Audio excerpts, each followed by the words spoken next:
কোনো বাড়িতে কেউ রয়েছেন, সে বাড়িতে টিকতে পারছেন না, বাড়িতে লাইন দিয়ে অসুস্থতা শুরু হয়ে যাচ্ছে। আমি এরকম কাজ প্রচুর করেছি, লাইন দিয়ে অসুস্থতা শুরু হয়ে যাচ্ছে, কেউ বাড়িতে ঠিক নেই, কেউ ঠিক নেই।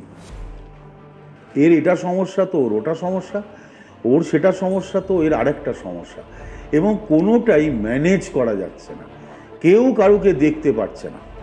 সবার সঙ্গে সবার একটা যা হয়, একটা পরিবেশটাকে যদি তুমি অনেক খারাপ কিছু দিয়ে বারবার বদলে দাও, তাহলে কি করে সুসম্পর্ক বজায় থাকবে, আর সুস্বাস্থ্যই বা কি করে চলবে, বা ওই বাড়ির অর্থনীতিই বা কেমন করে এগুবে? কোনোটাই তো এগুবে না। মানে এগুলো খুব কমন একটা সিমটমস, যেটার মাধ্যমে বোঝা যায় যে কারোর উপর বান মারা হয়েছে বা এরকম কিছু চালান করা হয়েছে, রাইট? হ্যাঁ, এটা বোঝার এটা একটা বড় পদ্ধতি। আরও কিছু আছে। কিরকম? যদি খুব দীর্ঘদিন ধরে এন্টিটির বাস হতে শুরু করে, রেগুলার ঝাঁট দিয়ে যে ধুলো বেরোবে, তার মধ্যে দেখবে একটু ঝুলঝুল মার্কা ধুলো আসবে। আচ্ছা।